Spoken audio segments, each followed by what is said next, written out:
Okay, I'll get started. Firstly, there's a few little housekeeping things that I'll get into before I start the lecture proper. Firstly, I'd like to introduce you to Erina, who's the past leader in the course, so she'll just tell you a little bit about that first. Awesome. Hi, as Steve mentioned, I'm Erina. I am the past leader for SOCA1010, and I won't keep you long, but I would really encourage you all to come to PASS. If you hadn't heard about it during O Week and during your orientations, PASS is essentially a study group led by a student who has completed the course and has received outstanding marks in the course. Yes, I did. So, on top of that, I'm a law student, and with that, I can understand how time precious everything can get and how time constraints can just creep up on you. So, as a mother, as a law student, and as essentially a perfectionist and overachiever, I can go through some tips with you all how to break down the content that you're going through. And PASS is really about a space where you ask questions. I had a student who was just phenomenal at asking questions. And in saying that, it offered a space that the peers that were in the room, including myself especially, got to be thinking laterally and deeper and critically, and things that we never thought of. And that's what PASS really offers. And it is something that you have in tutorials, but PASS is another space where you can offer a bit more of a relaxed situation. It's non-mandatory, but it's highly recommended.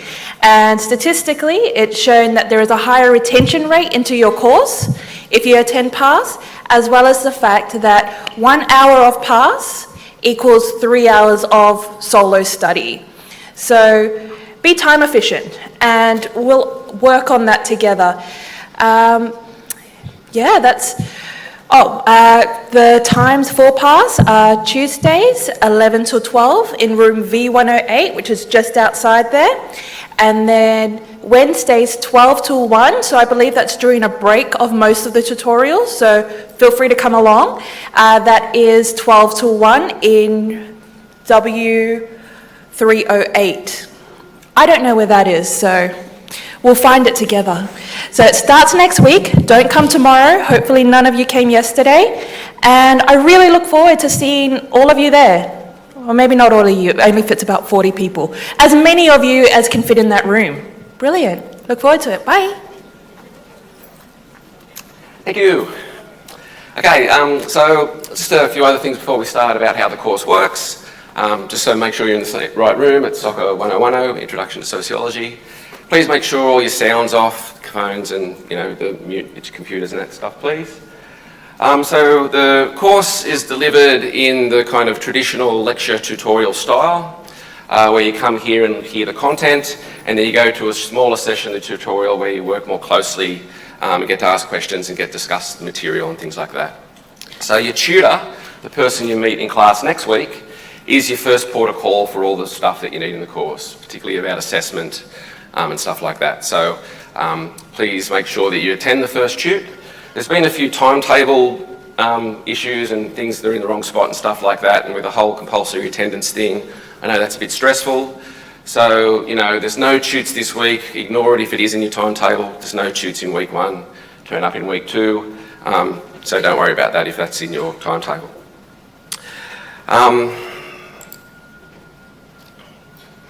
So please make sure that you've devoured the course guide and that you've clicked on everything in the Blackboard. It's basically assumed knowledge in terms of how the course runs. When it comes to communicating with your tutor and with me, please make sure you're writing clear emails. I really don't expect you to be formal with me or anything like that, but I do expect you to write clear sentences so I can understand what your question is and get back to you really quickly. That's important for me because there's 500 people here at Callaghan, there's about 120 at Arimba and about 80 odd online that are all doing this course. So if you're asking garbled questions, I'll probably rely a bit grumpily and say, please, be clearer. And I'll probably just reply something like page 3 course guide if the information's in there. So please make sure you kind of look at that stuff. The lectures are recorded and they're not compulsory. So please keep that in mind. There's the textbook that you need, that the readings are out of it for each week. It's into the 4th edition now. Now there will be second-hand copies floating around, and some of the chapters are quite same between the editions and all that kind of thing. But just remember that the multiple choice questions are based on the current edition for the quizzes, so that's something to keep in mind. Other than that, so lecture spaces are basically for us delivering things in like a one-way, I suppose, and then shoots is when you kind of interact and learn more that way. I'll be basically talking for like in 2 halves. I'll go through the first half and then give you a 10-minute break, and then we'll come back and start again for the second half. So, let's have a look at what is sociology.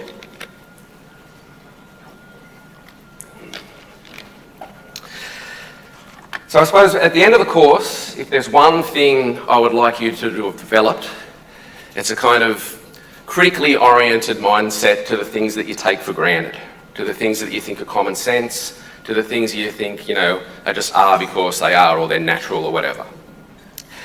So the things we want you to think about in this course attempt to make the normal look strange, to get us to kind of think a little bit critically about the way things are, maybe about the way you are, or the way that you've came to be who you are. So we'll do this through learning a whole bunch of concepts and a whole bunch of history of sociology and how this stuff's developed. But I think, in our day-to-day lives, we actually see things that are quite sociological a lot. And memes in particular, I think, can often be sociological in the sense that they kind of instantly make you think about things differently sometimes, even if that's also making you laugh. We'll do a lot on memes in one of the last few weeks in the course when we look at digital sociology. So I've just kind of put some things up here to make you think a little bit about kind of everyday stuff and things that are a little bit different. I think the one down here is a really good example of that, the way that our media tends to like almost automatically seem to rearrange things to promote straightforward gender stereotypes. You have the actual photo of Elise Perry and David Warner there, and for some reason the Australian felt the need to make David Warner taller than Elise Perry. Why? We see these other examples here of when something like Hurricane Katrina happens, when a black person finds, that's on the next one. Sorry, that's the wrong one. Sorry, in this one here where a black person steals some stuff, they're sent to jail for a really long time, even though they felt guilty and took the thing back, they were then busted and sent to jail. But if you commit fraud and steal $3 billion or whatever, you only get a few months. We can think about, coming to university, what's happened to university over the past couple of decades. The way that it's kind of been rationalised in many ways, the way that there's been upward credentialising of the labour market to enforce you to come to university for more and more jobs. And there's been what we call, degree and qualification creep because of that. Think recently about, what is politics and the government. We've seen all the kind of corruption scandals recently about the sports rorts. Things that within government that look a lot like crime to me often seem to be just kind of almost taken for granted practice. And we're particularly going to be looking at a lot of stuff throughout the course around class, gender, race and ethnicity. They're key sociological concepts that I'll unpack a little bit in a minute. Gender in particular is a kind of really prominent political thing that's going on around mainstream world at the moment. So you can see all kinds of controversies about, somehow it's like offensive if there's a Ghostbusters remake when it's women instead of men. We'll think a lot about the way that we kind of take for granted how the economy is so important to our day-to-day lives, to the point where virtually everything seems to relate to it. Sociologists tend to be quite critical of that. We will tend to think more about how, things like happiness might be more important than GDP. Now these things can be shown to correlate in some ways, but in many ways they don't, and we'll go into that in quite some detail in the week on consumption. But here, this meme here from the Australian Institute shows that many Australians seem to massively overemphasise or overestimate, the importance of the coal industry, for instance, to the Australian economy. Some other things we can think about, we're going to look at notions of power and institutions, and really, in many ways, how similar schools and prisons are. We think a little bit about violence, about, when you see people protesting, who's actually came dressed for the violence when people are protesting. We'll think a little bit about the virtual world and digital world and the IRL kind of in real life stuff where there's increasingly not a separation between those things, but very basic things like of human relations, such as friendship,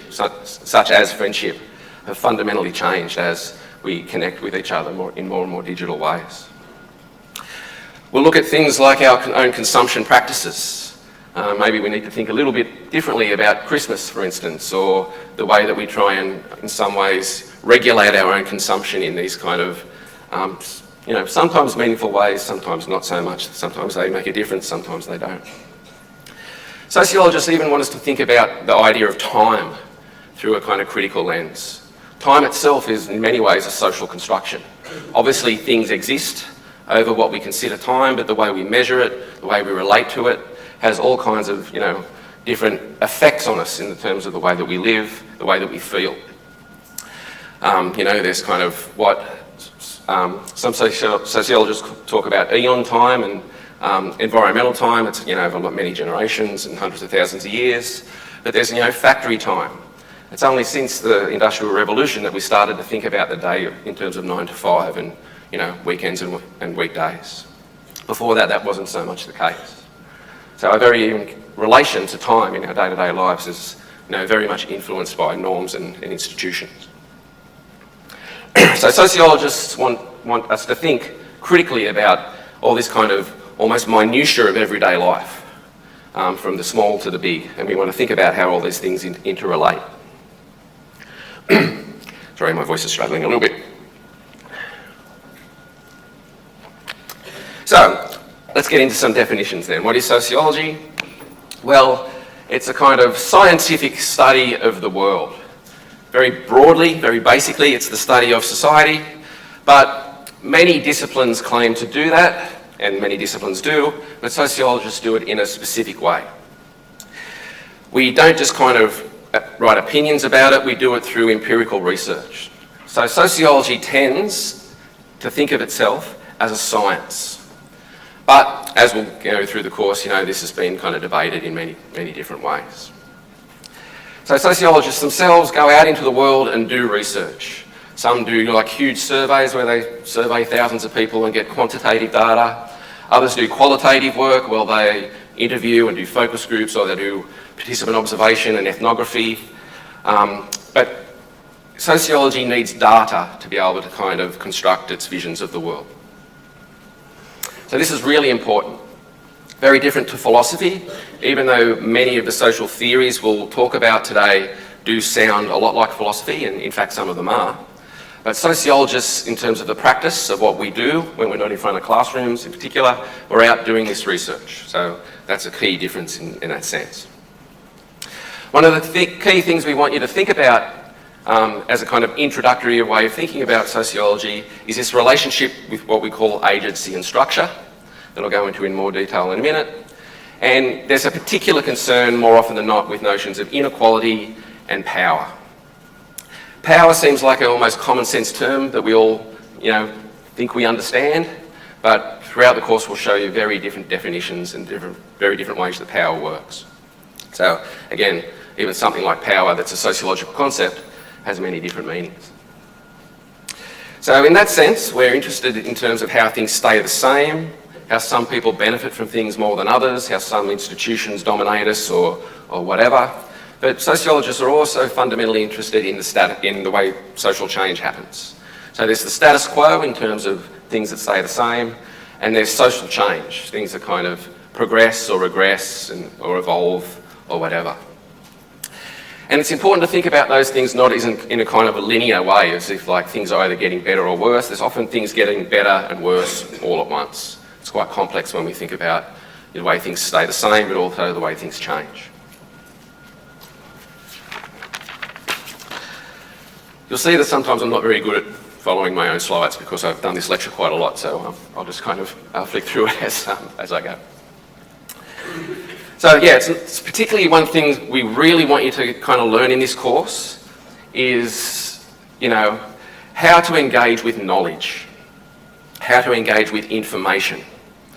We live in a world today that we are absolutely bombarded with more information than ever before. You guys would consume more facts and figures and images in a week than people would have done in their whole lives, 30 years ago or whatever. So there's more information out there than ever before, you know, and we all know about fake news and, you know, Facebook twisting the truth and all, whatever. So what we want you to learn in this course in some ways is kind of skills and attitudes towards knowledge that are both critical in the sense that you get a better sense of to be able to decipher, you know, what is quality knowledge and what's not, and also skills in how to do that as well. So again, this is not just about opinions, you know, the kind of whole cliche about, you know, everyone's got an opinion, but we want you to have opinions and we want you to use them in this course, in shoots in particular, but only through the kind of sociological knowledge that we're kind of trying to get you to learn. So please consider that when you go into tutes, that, you know, we've all had life experiences, we all have our own kind of relation to things. What we want you to do in this course is to think about the way that other people live, but also think about kind of some of the things we're going to talk about through evidence. Evidence is really important in terms of the way sociologists want us to kind of construct arguments and to create knowledge.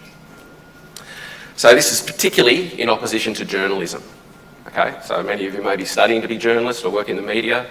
Sociology, therefore, is very useful for kind of getting key skills to do that stuff well. Because as you probably know, there's a lot of really, you know, bad media and bad journalism out there with a lot of untruths, I suppose. So we try and make the normal look strange, we question common sense, we question the legitimacy of power structures, and we show how all these kind of disparate things interrelate. So you can see, you know, throughout the 20th and, you know, 19th and 20th century, so sociology started really around the Industrial Revolution that we'll go into in some detail next week when, with a lecture on social theories. But, you know, sociology is defined as the study of society, webs of human interactions and relations, the objective study of human behaviour, scientific study of human society through investigation of people's social behaviour, yada, yada, yada, you get the idea.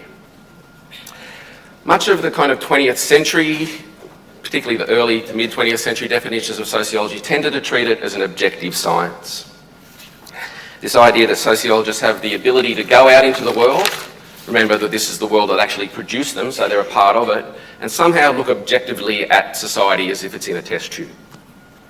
Increasingly, we understand that that's not really the case. So there's real debates within sociology that I won't get into here about how much of it is a science and how much is more subjective. But more recently, we come to understand that the sociologist itself is never neutral. They go out into the world with their values, with their own socialisation that we'll talk about in a minute, and go out and look at things. You can try and be as objective as you can, but obviously you never can be totally objective. So Pierre Bourdieu, who you'll hear about in the course a bit, who's probably my favourite sociologist, argues that sociology is a kind of, what he argued was like a martial art, a kind of sense, a kind of way of defending the defenceless, doing work to kind of help those that kind of suffer marginalisations and inequalities and things like that. So you can see that would be quite controversial. Some people want to kind of talk about science as being really objective, and we'll talk a little bit how kind of the STEM sciences aren't so objective themselves later in the course. Others want to think about sociology as a more political endeavour. So, you know, the sensible position is somewhere in between that. But certainly the very choice of the research that we do as individual sociologists is obviously a reflection of ourselves, so it can never be that neutral. So my interest in class, you know, class relations comes from, you know, in many ways my own observations and experiences to be interested in that in the first place. So therefore it's already a bit of a political thing before I even start. So one of the things we'll be talking about in the course, and hopefully you'll be developing, is what we'll call the sociological imagination, the sociological gaze, and it's to kind of think more sensitively about others, to be tolerant of things like diversities, and be kind of accepting more of things that you maybe don't really understand, and have a kind of, I suppose, inquisitive orientation towards those things.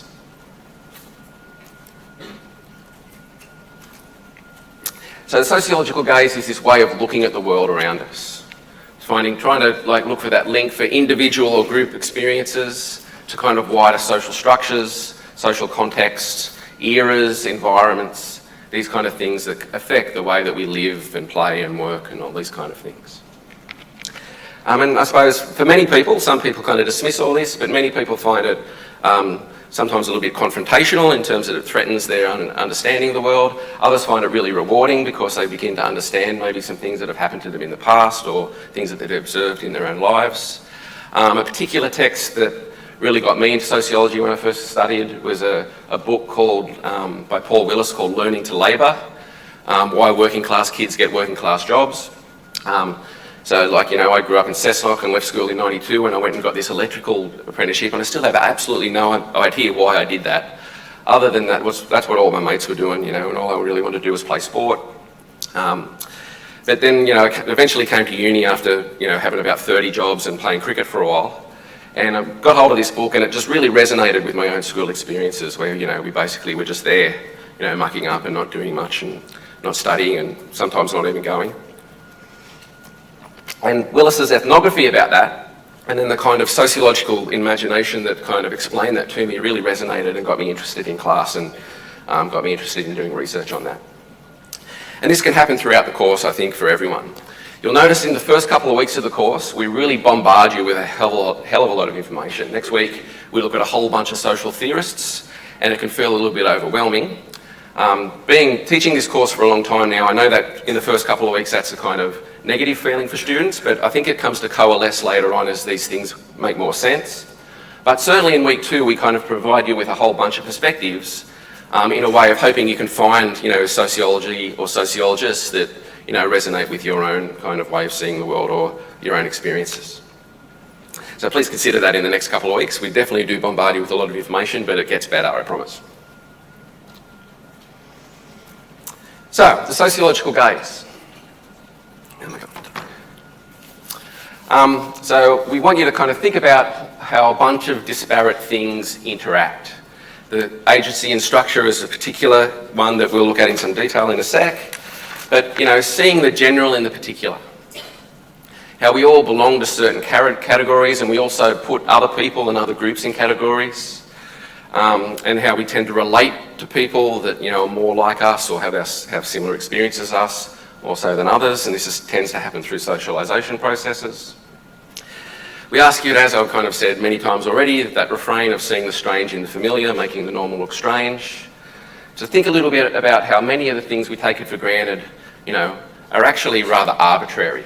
A lot of the hierarchies in societies, a lot of the things we think are normal or weird, could actually be the opposite in different forms of organisation.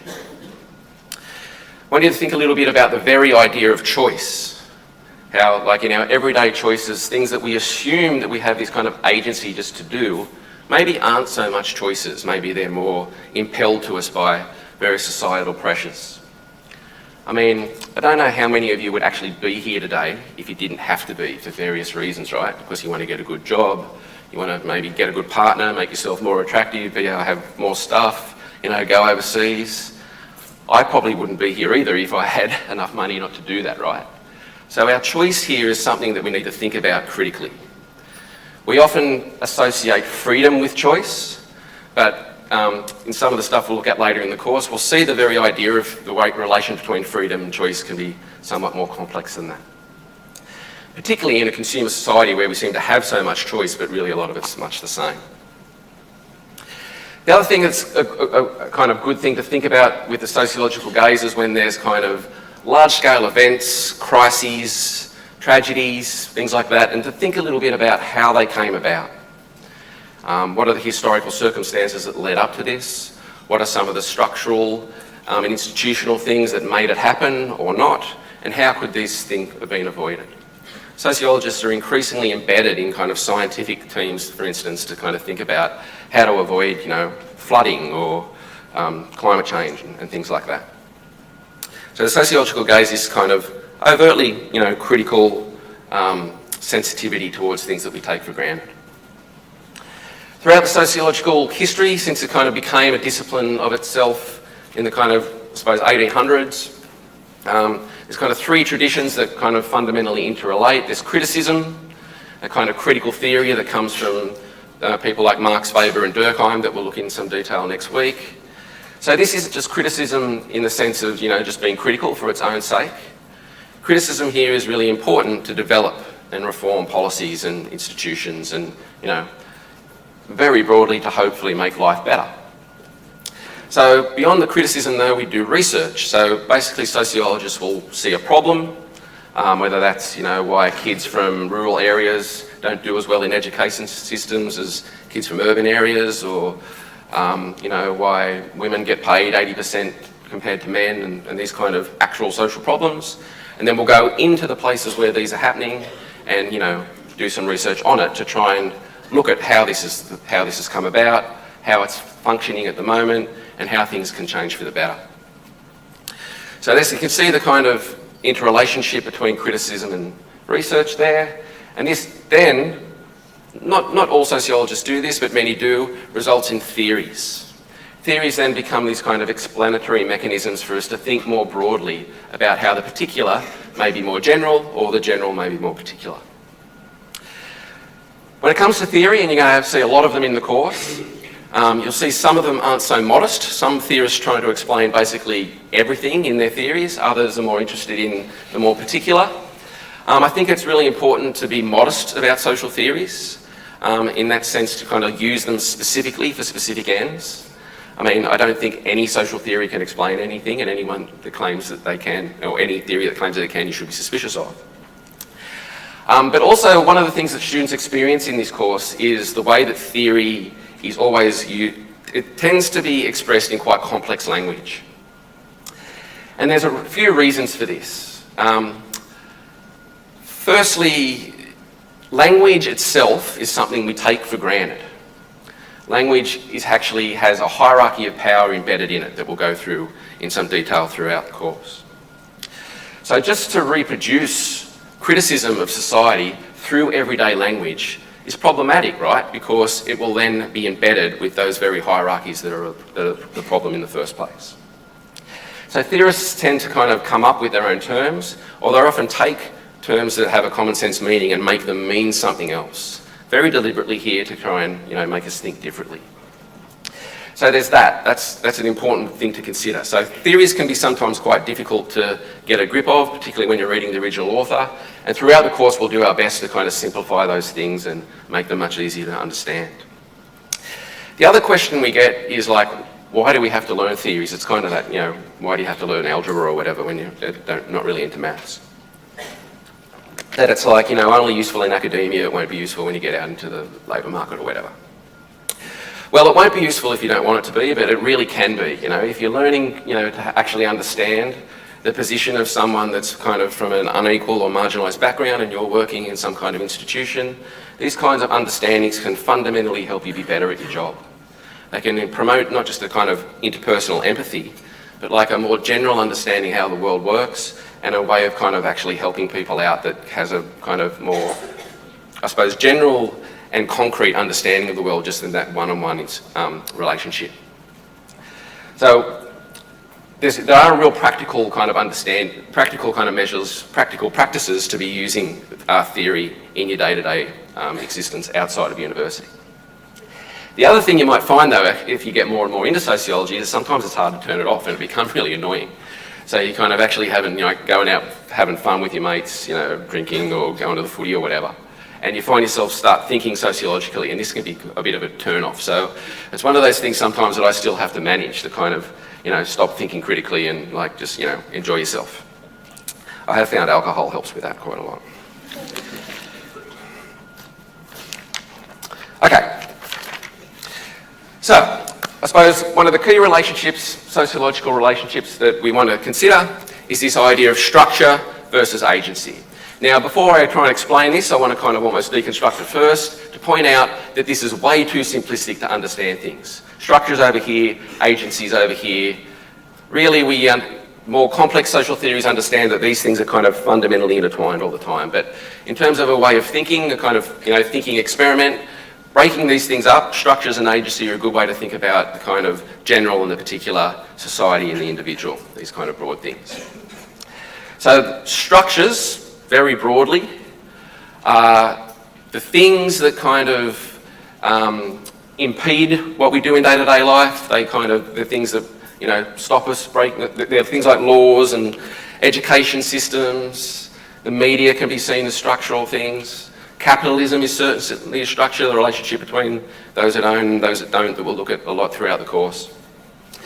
But they're also more kind of broad norms, things that we kind of culturally just do without thinking too much. You know, boys wear blue as babies, girls wear pink, this kind of weird coloured relationship to gender that has no basis in anything other than, other than kind of long-held traditions. So these norms, these institutions, things like class, gender, race, ethnicity, geography, where you live, disability, ability, all these kind of things are seen as structures from the sociological perspective. Agency, very broadly, is a kind of key philosophical term to think about how free we are to act. So if you think of structures as kind of, everyday constraints, agency is how free we are to act, in relation to them. No one really has complete agency. No one can ever really do whatever they want. And the people that do act like that tend to be either seen as really weird, annoying, criminals, crazy. We tend to lock those kind of people up. So the relationship between structure and agency isn't always about keeping us in a place, because structures also provide us a way to live. They kind of ensure that there's not just kind of chaos. Ensure there's not, we're all just running around whacking each other on the head with hammers and stealing each other's wallets or whatever. Right? So structures in that sense can be somewhat productive in that way as well. They produce cooperation and harmonies and communities. But from a critical perspective, we think about them in the terms of the way they advantage some groups or individuals over others as well.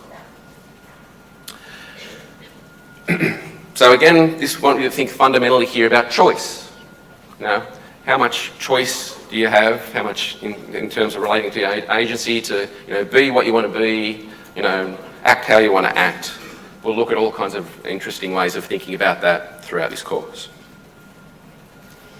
So we all make decisions in our day-to-day lives, but we don't make them entirely free of these kind of social influences that we very broadly call structures. So how free are we to act? We all like to think we're making independent choices, but they tend to be often the product of our own socialisation and our own position in social space. We're not entirely free to make our own choices. You're going to think about this with, education systems. You all kind of probably think you made the choice to come to the University of Newcastle, but maybe there was many other more prestigious or more expensive choices to get higher education that, aren't really available to you. We can think about this in terms of status, and we'll get into that stuff a lot throughout the course. When it comes to this kind of debate, obviously the sensible position is somewhere in the middle. No one is completely free, what we call voluntarism. No one is completely structurally determined by their place in the world.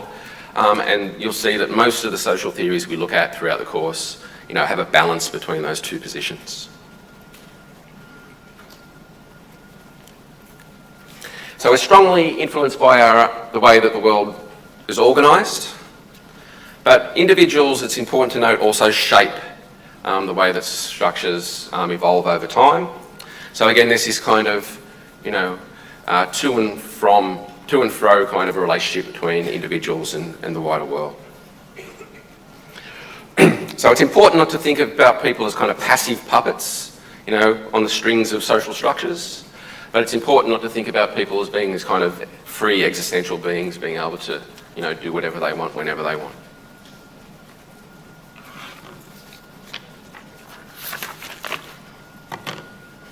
Okay, so now what I'm going to do is just briefly talk about some key sociological themes to end the first half of the lecture. So the first one is class. And as I mentioned already, class is the kind of key area of research that I do mostly. And it's probably, almost the original sociological concept, because it comes from Marx, who's, one of the key founding fathers of sociology. And you'll note next week, if you've got a critical sociological mind going already, you'll see that there's founding fathers of sociology, the three being Durkheim, Marx and Weber. And that story of the way that sociology is told is increasingly criticised today. So class is a way of thinking about inequality, but it's not the same thing as inequality. It's kind of a conceptual way of thinking about what inequality is. And we'll do a whole week on class in a few weeks. Essentially, class is about relations. It's about who owns what and who doesn't. It's about who has higher status and who doesn't, and how those things interrelate as well. The basics of class comes from Marx, is there's a ruling class that owns all the stuff like factories and farms and property. Increasingly, you'd say maybe owns, you know, the Facebook and Twitter or whatever.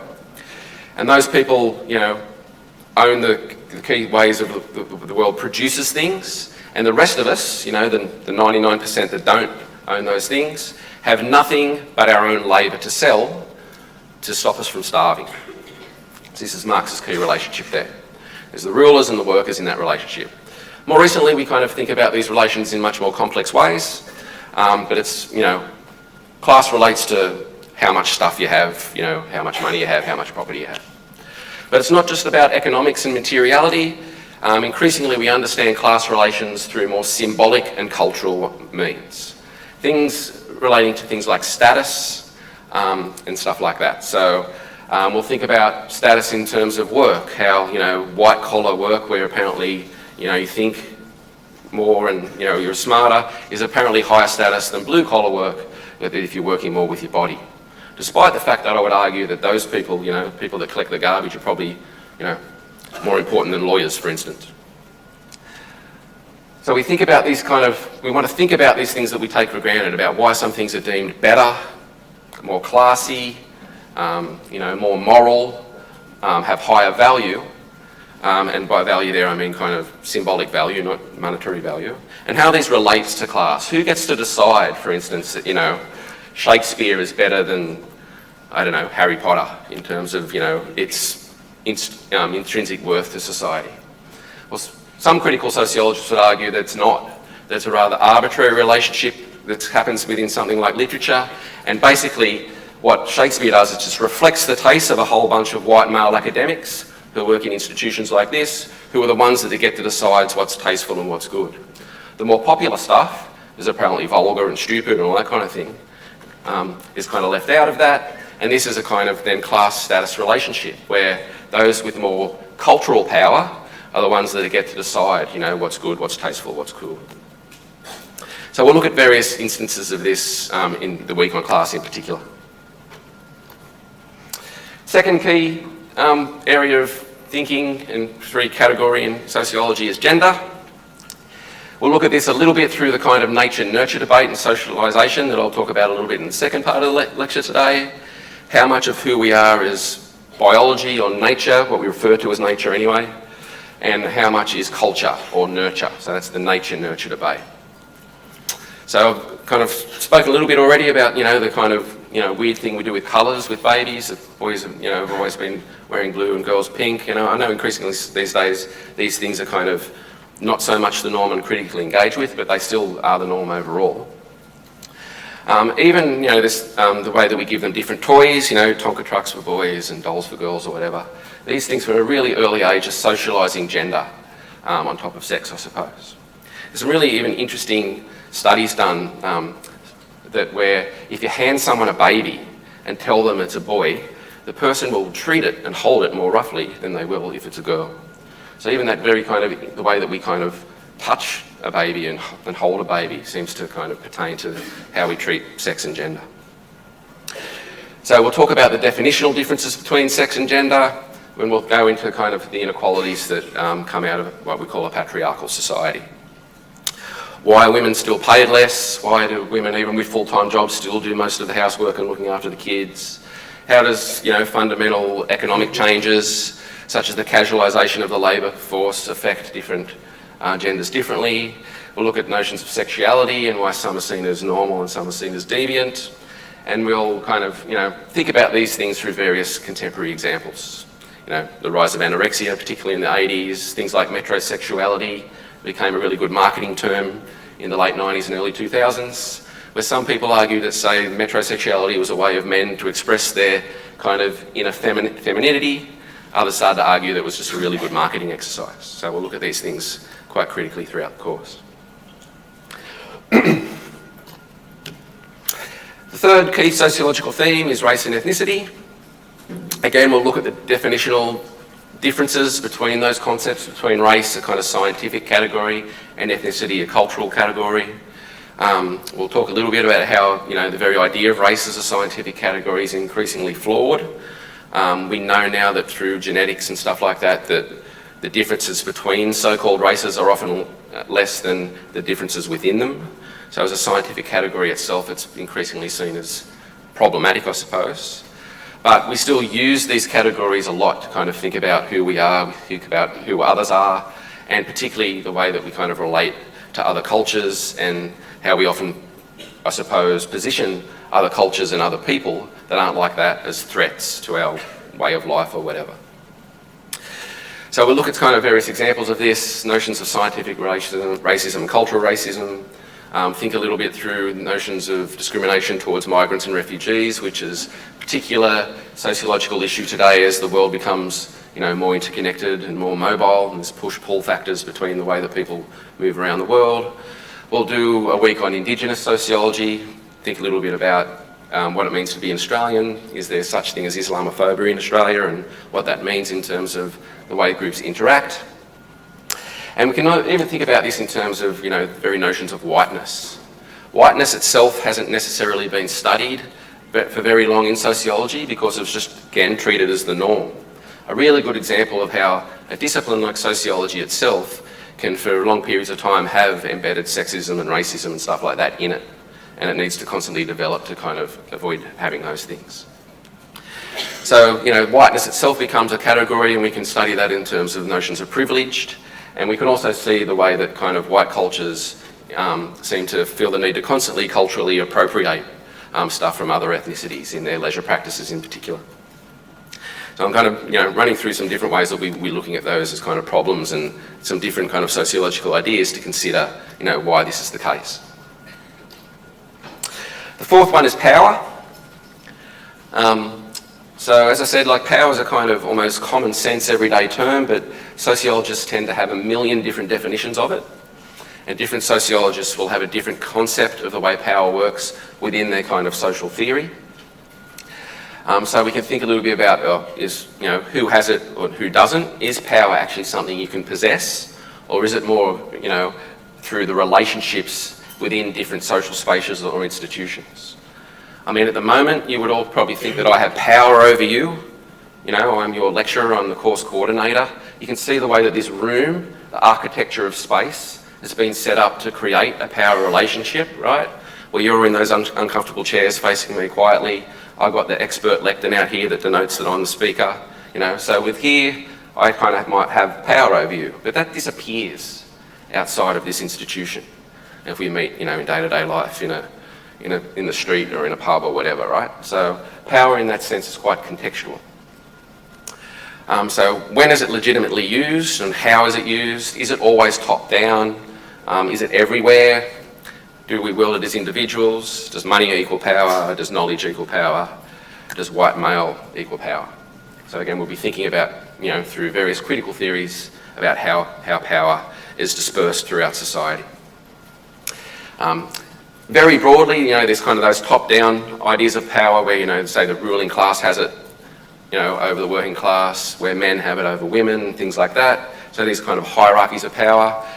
More recently, we have more what we call post-structural forms of power, where it's kind of embedded in day-to-day relations in all kinds of different ways. This kind of architecture of space thing I was just kind of talking about a minute is a good example of that.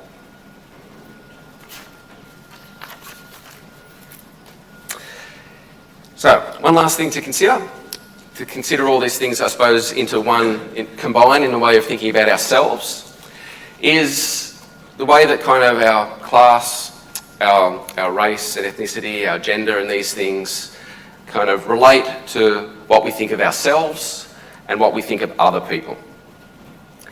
And this relates to the idea of self-identity, that idea of the way that you conceive of yourself, and social identity, more kind of, general groupings and stereotypes in terms of the way that we interrelate with others. So one way of thinking about that is some work I've been doing about hipsters and bogans and the way that those kind of figures are used in the media. They're a way of thinking about class without talking about class. And I think one of the reasons I find them interesting is I've been called both by different sets of friends myself, right? So the guys I play cricket with, if I go and see a band they haven't heard of in a place that isn't really a venue in Sydney or something, they call me a hipster. And when I say to those people that I go to that gig with that I can't come next week because I'm going to play cricket, they call me a bogan. So, these kind of floating signifiers in a way kind of relate to different cultural practices that relate to people's identities, and they relate to things like class, status, race and ethnicity and gender. So what I want you to think of a little bit about here is that kind of relationship between yourself and what you think of others. There's a really famous sociological quote, I suppose famous within sociology, from Bourdieu that says, "Taste classifies and it classifies the classifier." Typical social theory doublespeak there, but what that means is that we all have taste, we all like stuff. You might like heavy metal and you might like footy, and another person might like, I don't know, One Direction and reality television, right? People have tastes. These tastes, sociological speaking, often correlate to their socialisation, to their position in social space, from their background, their class, their race and gender.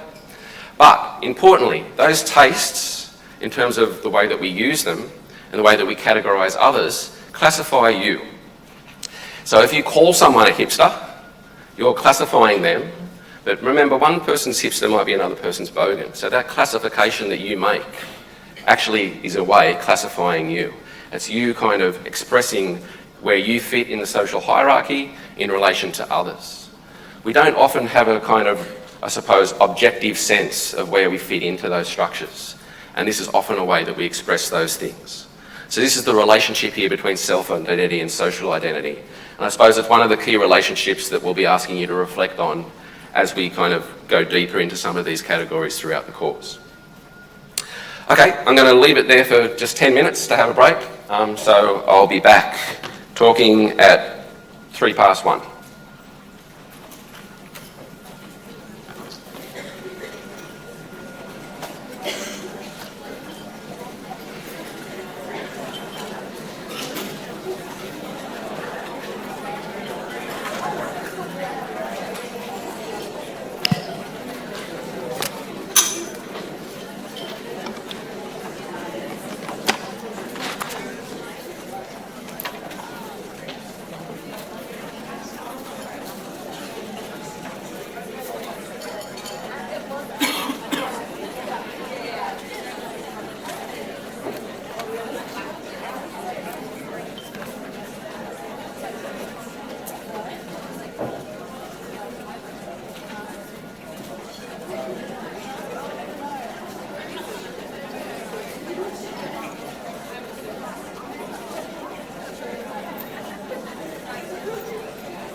Thanks.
past, yeah. Is it?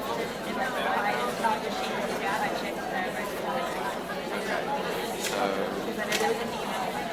yeah, I suggest that you email them and say that it's been kind of waiting for everyone to trickle off over the next few weeks.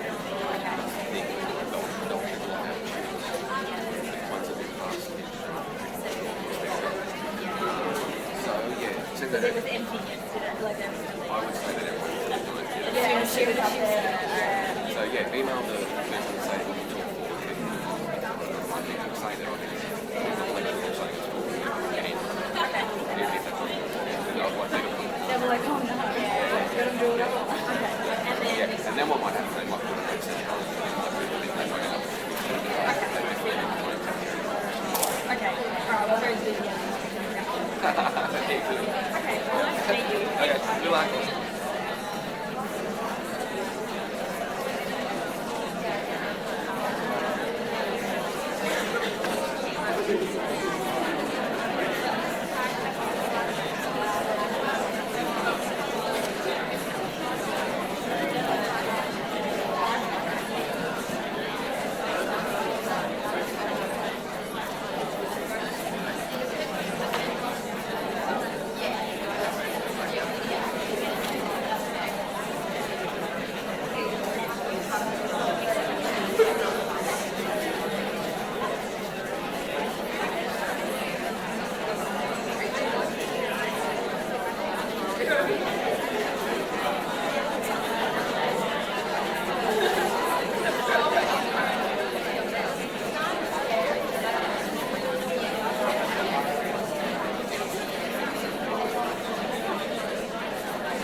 Okay, I'll get back into it.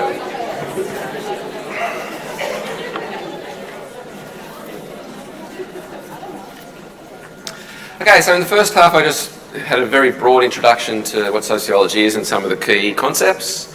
And now I want to kind of go into a little bit about some of the details of what sociology is concerned with. So firstly I'm going to talk about sociological imagination, I suppose the thing we're trying to instill in you over the next 12 or 13 weeks. I'm going to talk a little bit about the nature-nurture thing in biology and culture. And then lastly, I'm going to touch upon theories of socialization, ways of thinking about, how we come to be, who we are. So I'm going to begin with the sociological imagination by a term coined by C. Wright Mills, a very prominent sociologist throughout the 20th century. And again, in a way, this is kind of a way of thinking about that structure and agency relationship. But the way that Mills put it was between public issues and personal troubles. So this vivid awareness of the relationship between private experience and the wider society. The way that the things that happen in our lives are kind of our own thing, but they often relate to these kind of more public issues. So we can think of that in lots of different ways, the way that education funding will, affect the quality of your individual education experience.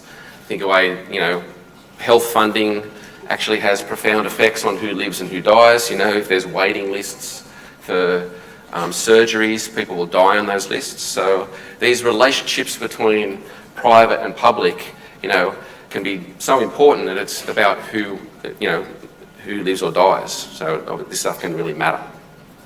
These decisions, often done in structural institutions, have all kinds of ongoing effects on the actual individuals and groups of societies. So Mills wanted to construct a kind of way of seeing the world to help, I suppose, critically engage with those problems, to help kind of have a research orientation towards them, to find out knowledge about them, with the hopeful kind of outcome of improving, those relations as well. So he talks about these through, 4 different ways of seeing the world, but he doesn't want these to be completely separate. They need to interrelate. The historical, the structural, the cultural, and the critical. And Mills argued that you can kind of look at all kinds of disparate things, whether kind of large, huge events or just everyday, occurrences, through this lens, and uncover a whole bunch of really interesting, important things. So things like unemployment, obesity, hazardous waste, even things like why we use knives and forks, or why the knife goes on one side and the fork on the other, and all this kind of stuff can be looked at through the sociological imagination for us to understand this stuff in more deeper ways. So in a way, the 4 things relate to questions, key sociological questions. The historical wants us to think about how the past has influenced the present. The cultural, how does our culture impact our lives? How do these, norms and traditions, impact on the way that we think about ourselves and others and the way that we practice in our day-to-day lives? How does the structural, how does the social organisations of the world play a role in individuals' lives? And a question to bring all this stuff together is the critical perspective. Why is it this way? Really important sociological question: who benefits and who doesn't, and what alternatives exist? How could things be different? Now, one of the things that happens when you're learning this stuff is you start to think about things and try and put them in one of these 4 boxes, which is kind of fun to do in some ways in terms of learning them, but it's more a kind of just, interlinking way of thinking about things. You could think about something like employment through all of these things at once, or just one or the other. They're just ways of kind of opening up this kind of critical mindset. So don't get too bogged down in kind of compartmentalising things into these 4 sections. It's just a kind of way of, changing the way you think and hopefully producing that sociological gaze. So the historical factors. What can we learn from history about events taking place today? How does history remain a kind of presence in the present? How's the past influenced present day in the ways of acting and thinking and doing things? What experiences in people's history cause them to act the way they do? And we're kind of increasingly, learning about this stuff through notions of epigenetics that I'll talk about in a minute. And when there's historical legacies of injustice, how do they affect day-to-day life? So we can particularly see this through race relations and colonialism that the cartoon there kind of wants us to think differently about. But even, think about, the way that knowledge is produced and the way that we kind of understand truth. The historical kind of factor and the historical way of thinking about things is really helpful for this. For instance, one form of science once produced this thing called asbestos and thought it was a really good material to build houses out of. When it was produced, houses were built out of it. Look at this awesome material that we can cut up really easily and shape and make houses with. Decades later, another form of science finds that it gives you the form of cancer and it kills you. So the truth of asbestos is very contextual to its time and place. It changes very quickly. The knowledge and truth about it changes very rapidly over time. And if you think about it more historically, what happens? Well, you have asbestos companies going through all kinds of measures to try and hide the truth that it kills you. And then in that time, it kills lots of people. And then there's a kind of, legal systems that come in and, all this kind of stuff. So the very idea of truth here is from a sociological perspective, needs to be thought as critically. Think broadly here. Once it was true that the world was flat, and then we thought it was round. And now, who knows if string theory in physics actually comes to play, there's like 11 dimensions and, who knows, right? So it's really important to think about truth in that kind of critical sense. But it's important then not to move towards relativism, where you just kind of say, it doesn't matter and everything's true and who cares? Because obviously that leads to all kinds of moral implications about the way that we live. So sociology is really invested in thinking about the relationships between these things. The things that we consider true, the things that the way we think the way things are, but then how can they be different? How can they be better? The cultural factors. So sociology has a pretty strong relationship with anthropology and also with cultural studies that kind of consider these things as well, I would say. But really the cultural questions are like thinking about those norms that we don't question too much. The way that we attach kind of values to, the men are apparently aggressive and women are apparently passive, and, the way that we have kind of manners and stuff like that. Really amazing study in the early 20th century by Norbert Elias, a very famous sociologist, in the work called The Civilizing Process, really makes you think about how things changed over time. Elias goes back into historical documents to look at the ways that people used to have dinner parties back in the 1600s and before. And at these parties, people used to have earwax fights. They used to be a thing they thought was hilarious, where they would build up their earwax throughout the week to go to these things and try and rub it on each other. Disgusting, right? But this was normal part of everyday society. Well, not all society, but parts of it. So these cultural factors of what we accept as normal, what we think about as yucky, again, these things change over time. You can see we often have really visceral reactions to things that we don't like. The very idea that some people eat dogs and whales makes us repulsed, right? But for many people, the fact that we eat so many cows is also repulsive. So these things, again, in terms of the things that we take for granted, the things that we don't question too much, are often very, different from cultural perspectives. So cultures considers, these norms, the traditions and religions in terms of the way that we kind of are born into a particular society, and therefore some things become normal and some things become deviant. Some things become right, some things become wrong, some things become legal, some things become illegal, but it could be very different, in a different place. So we have shared cultural values, and these have an impact on the way that we act and think, and they definitely have an impact on the way that we relate to others that aren't necessarily the same as us. Here again, the conception of normal is really important. We want you to constantly think about making that normal look strange and thinking about all those things that you take for granted and how, maybe you should question those a little bit. There's the structural factors, which I've gone into some detail already. How does the broad society influence what we can do and what we can't do? Schools, laws, politics, bureaucracies. We can increasingly today think about algorithms as a key structure in our day-to-day life, the way they're constantly feeding us information based on our previous online behaviour. Structural factors like the economy, race, age, gender, ethnicity and stuff like that. So I've gone into that in some detail already, so I'll stop that mesmerising GIF. And the critical factor. So I suppose, when you put all these things together, this is what we want you to be thinking, right, and how we want you to be thinking.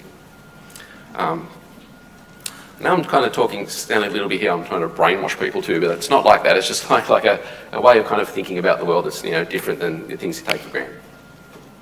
So given all these other factors, how can things be otherwise? And how can things be better? But again, remember that, the notion of better and worse can be, very different for different groups in society and different between societies as well. What kind of other voices need to be heard? All this kind of stuff is the critical factors. So, for instance, what kind of a society would want to live, would want to think it's normal, where we have a thing called the bum-proof bench, where there's actual urban architecture developed to try and make people that don't have a home go somewhere else. We don't want those kind of people here, so let's kind of build things to ensure that someone can't sleep comfortably here. I mean, this is a fundamentally, I would say, immoral position that many actual local governments are constantly doing to protect, in inverted commas, social space or whatever. So the critical orientation here wants us to think about these day-to-day things. Okay, so that's the very broad understanding of the sociological imagination. Another key kind of tension that sociology wants to shine a light on is through these ideas of nature versus nurture. How much of who we are is based on, those kind of scientific understandings of humans, such as biology and genes and DNA and these kind of things, and how much of who we become as a human is based on the environmental and socialisation processes around us. Again, there's some people that want to take either end of this debate, that we're completely biological determined. Others argue that we're completely culturally determined. Again, the more sensible everyday positions seem to be somewhere in the middle, but there's kind of tensions over, how much, over who's winning, I suppose, which side's winning. But, I think we're getting to the point where we think very, very broadly here is kind of 50-50, but for specific things, there's kind of more biology than culture and vice versa. So different studies show different things for, different diseases or whatever. So this kind of nature-nurture debate, in a way, has played out, in huge historical events, such as the rise of the Nazis in World War II that had a very much a eugenics-based understanding of how humans are good or bad, very biological determined here, and this resulted in genocide. So again, here you can see this nature-nurture debate can kind of, when thought of through the sociological imagination, between the relation between personal troubles and public issues, if the dominant form of understanding people in societies is eugenics, and your race, in inverted commas, is on the lower end of how that ranks humans, that's a personal trouble for you because you might end up in a concentration camp, right? So again, this is the kind of way we want to think about these hierarchies. Increasingly today, we have more and more genetic DNA kind of knowledge than ever before. And in some ways, I would argue that the mainstream kind of way that these things are represented in the media tend to favour the biological. They tend to kind of favour the kind of, the genome kind of DNA, biological way of thinking about humans over the more culturally determined, I would think. So sociologists are quite concerned with that. This is particularly the case when we look at kind of race relations where people that are races that we don't like tend to be kind of associated more with kind of vulgar words and animal behaviour and all this kind of thing that that, obviously has very little to do with the way that they live. So nature versus nurture here is also very important to think about the socialization of genders, and we'll look at that in heaps of detail in week 3, I think.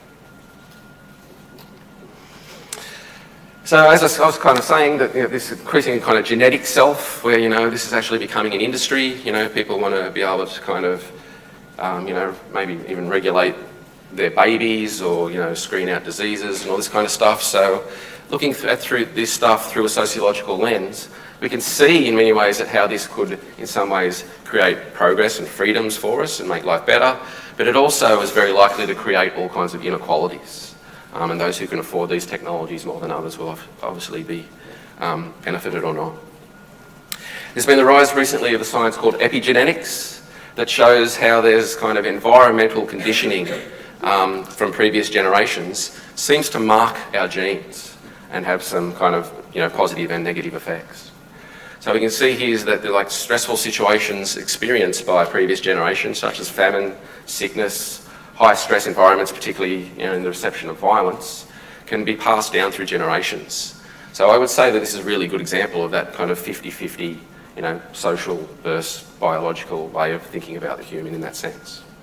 Again, this is a very new science, and sociology is still, I suppose, struggling with some of the findings from this, but it's also a really interesting area for us to be looking at. Twin studies is also a really good way of thinking about this nature-nurture thing. And again, it seems to be 50-50. There's been a whole bunch of studies done about, different diseases and stuff like that, particularly where twins have been split up at birth and actually haven't lived together. And so there's kind of all kinds of data like that. And again, they show that genetic inheritance and social environment are really important. So things like, schizophrenia, for instance, 45% chance the other twin will develop, but that means 55% of the chance is actually environmental. I would say too that a lot of those studies that base that stuff in I don't know whether we talk about these as much in the course anymore, but there was a whole bunch, particularly psychological studies done throughout the 50s and 60s that were completely unethical. And we would no way in the world be able to do those things today. I mean, some psychologists and some sociologists, experimented with their own kids where they dress the girl up as in blue and vice versa and stuff like that. So not great science in that sense, but we still kind of rely on some of that dodgy work to kind of think about these things as well.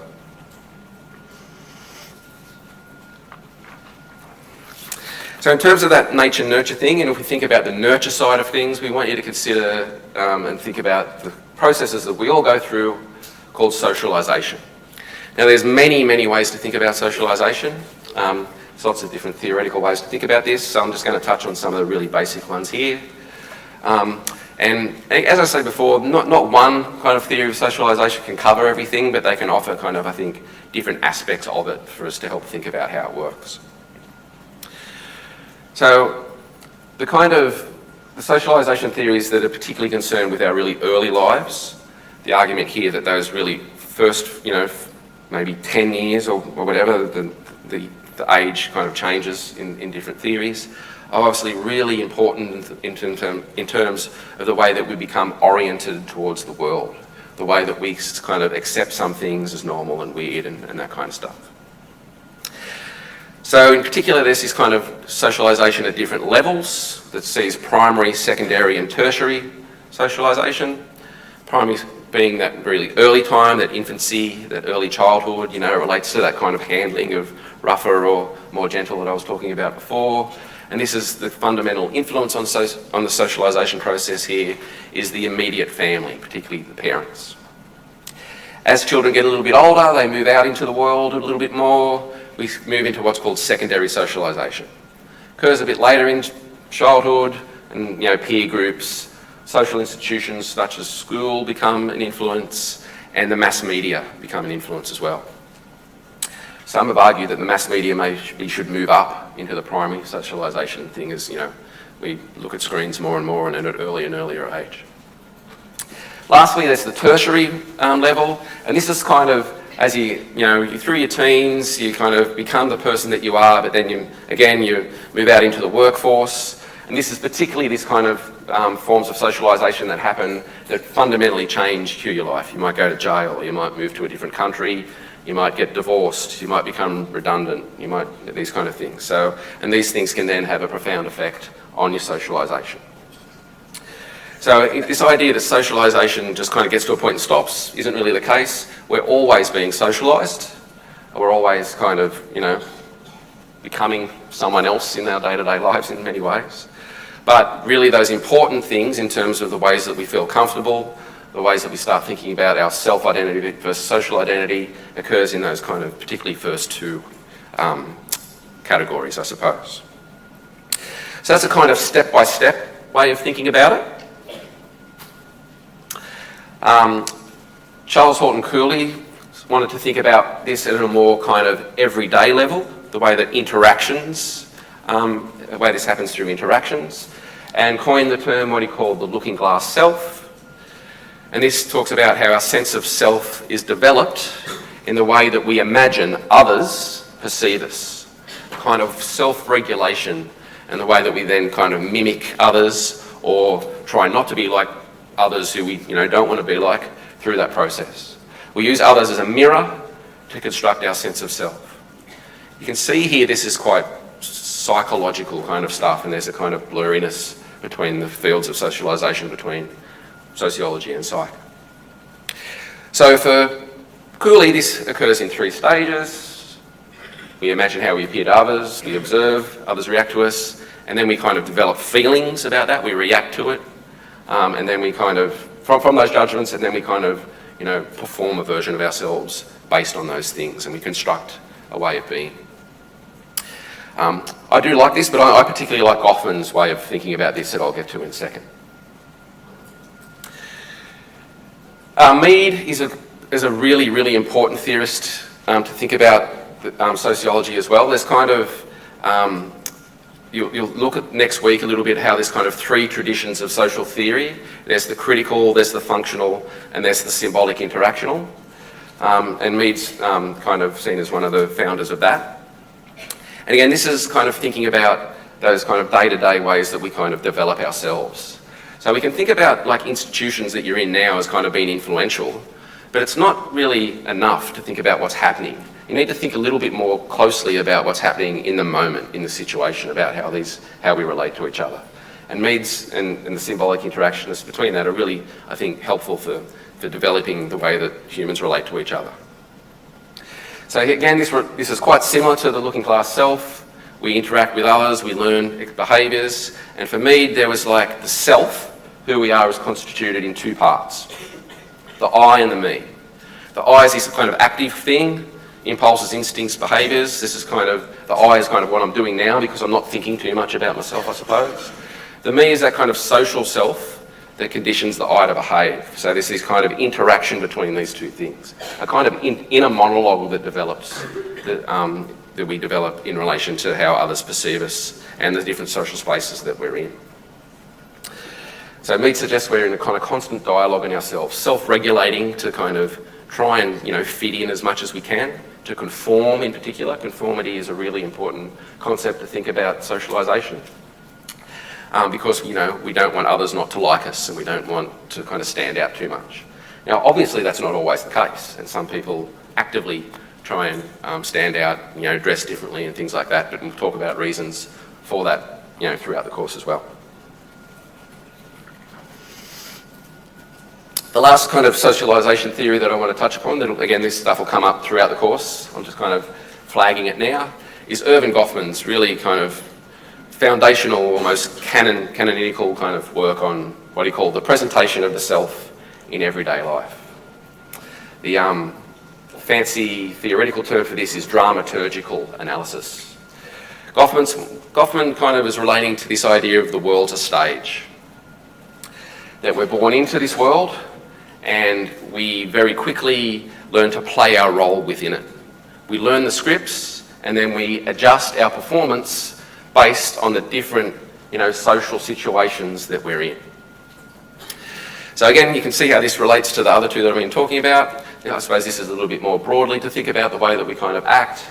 I suppose the way of thinking about it is you probably behave very differently in front of your parents, at Christmas or whatever, around the dinner table than you would with your mates, after 7 drinks on a Friday night, right? You're performing, more often than not, a very different version of yourself there.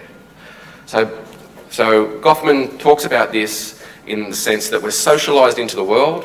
Again, we do that impression management stuff, is what he calls it, impression management. And we learn to fit in these different places. But some of us learn the scripts, in terms of keeping that actor metaphor going, better than others. Some of us kind of have access to the ways that the world works more freely than others. And this, again, relates to the inequalities that sociology is so good at uncovering. So we live our lives through impression management. We try to control the way others perceive us. Now, I think this is fairly fundamental. It's difficult to deny this. I think we all do it in many ways. You're doing it now by all shutting up and not like yelling at me, right? But, you know, we all do it in different ways, and some of us do it, you know, better, in inverted commas, than others. So, again, norms and abnormal here is a really important way to kind of consider who does what in this situation. So Goffman says we're kind of constantly on a stage performing ourselves. But he also points out there's kind of this backstage, you know, kind of when you're by yourself, I don't know, singing into a hairbrush in front of the mirror or something. He points out that we never quite switch this performance off, but there are times where we're much more comfortable and much doing kind of less an overt performance and, you know, more closer to ourselves.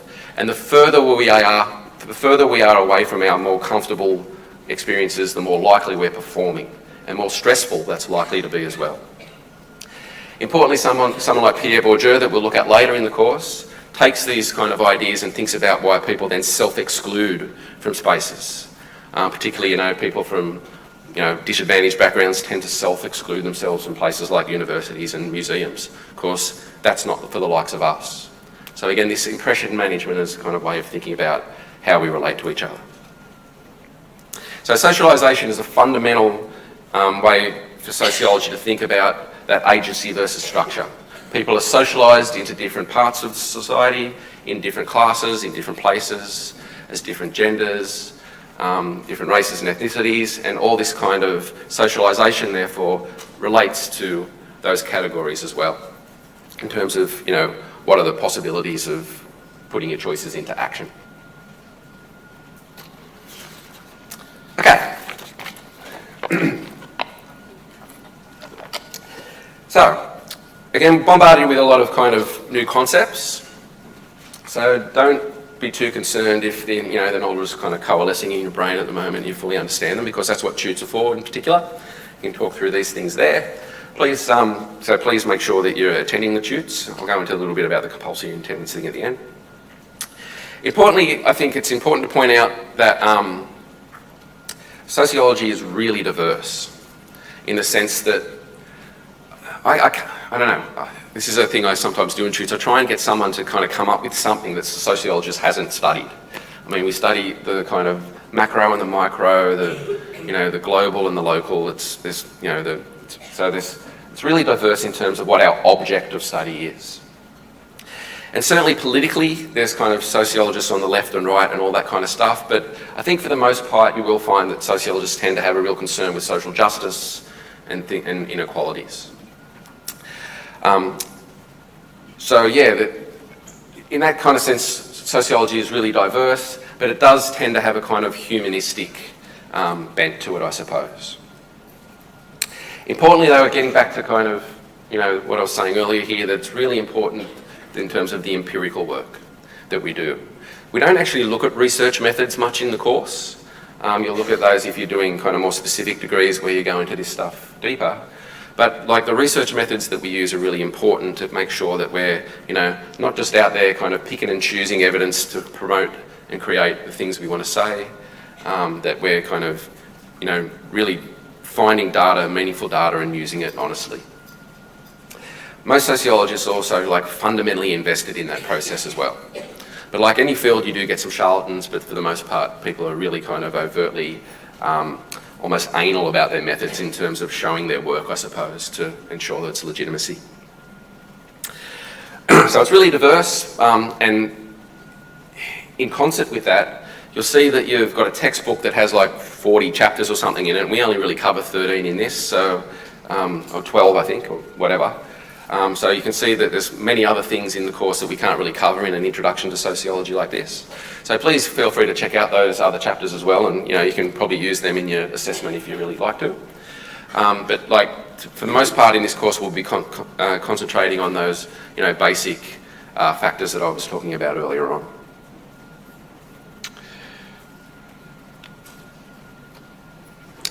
Importantly, sociologists are in a constant struggle to have their voices heard, and in fact, many don't try because of, essentially the way that the media works, I suppose, in many ways, or the way that policy is increasingly created just on the run, or, just made up in some kind of thought bubble and doesn't have much relation to whether things are going to work or not.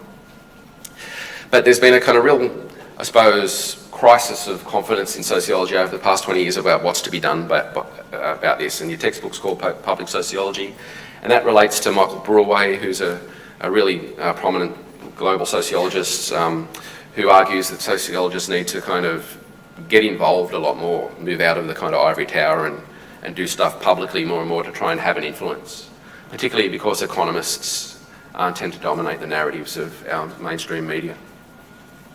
So you can see this happening more and more. You can certainly see this happening on social media more and more, although we can debate, I suppose, the success of people talking on social media about whether it's actually creating anything positive publicly or whether it's just like an echo chamber or whatever.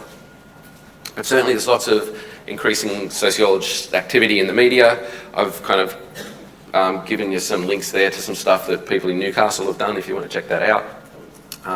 But it's important to consider that sociologists are, attempting to influence policy and public debate all the time. So to sum up, we want you to think about that relationship between agency and structure, making the normal look strange. We want to challenge kind of individualistic and biological accounts of social life. We want you to kind of think about the way things are and the way things should be, and constantly kind of challenging that acceptance of the status quo. So I do hope, as I was talking about earlier on, that you embrace some of this, and you'll see, I think, you'll uncover things throughout the course that will relate to your own life. So I hope that's useful for you. And one other thing before I conclude, if you want to check out some of my own stuff, there's a whole bunch of links there. Obviously on a staff profile, there's the academic text if you want to check those out, but there's some more publicly available things there that you can check out. My research is about young people. So I'm currently doing research about young people working in bars and working in the nighttime economies, and how young people's very, very presence in those places is actually creating value that they don't get paid for. And also, around stuff like sexual harassment and all that kind of stuff as well. I do a lot of stuff about media relations, representations of class, and I'm currently doing a kind of an intense kind of qualitative study of online relations around class distinctions, particularly about the way that people kind of use class symbols to denigrate others. So that's something I've been doing. And the other thing I've been doing is higher education transitions into the labour market and the way the class affects that as well. So you can see I'm in a class. Julia next week, who does the social theory lecture, is also in our youth studies group. And there's others called David Ferrugia and Julia Coffey as well. So if you're interested in that kind of research, have a look at that. Thank you.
Lovely to meet you. And you, Lily. I'll see you next week. Bye.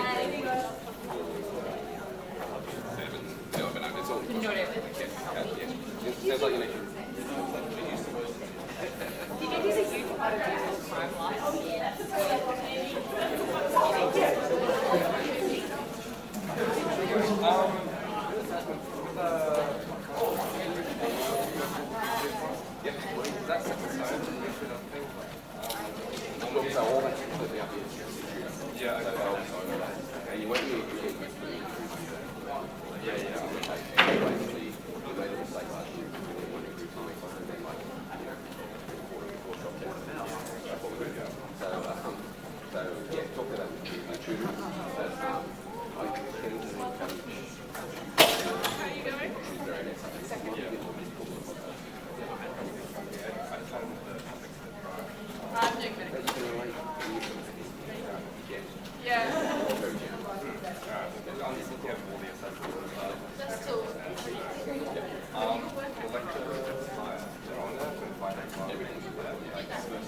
very similar, but some of the chapters have been really updated. The Gender chapter in particular is very scientific. And the questions for the quiz taking out the new books. So textbooks are a massive rip-off. Yeah. They have a bunch of other ones, but like you think consider that. Okay.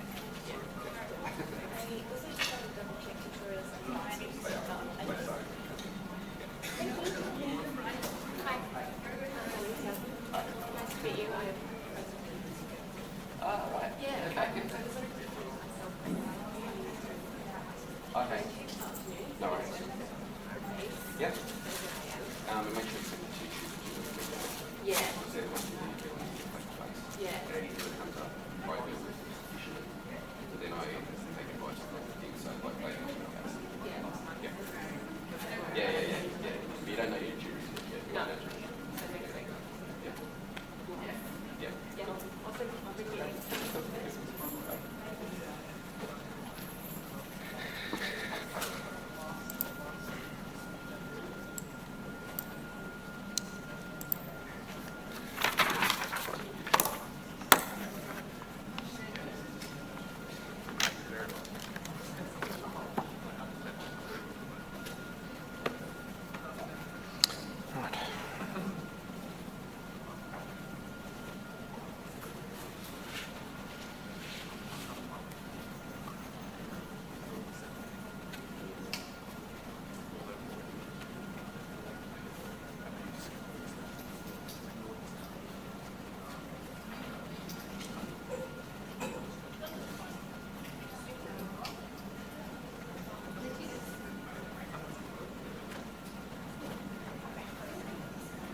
Sometimes she's here just to take a break.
Sunshine, she's here just to take a break.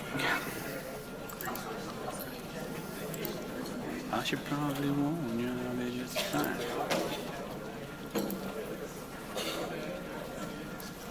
No offense to you, don't waste your time. I swear.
I should probably warn you, I'll be just fine.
You would have heard all this stuff before. You would have heard all the dumbass jokes.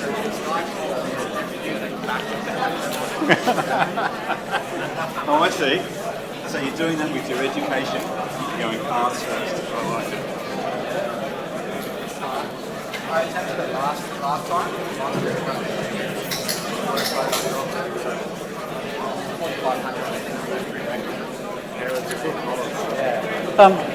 There are a few people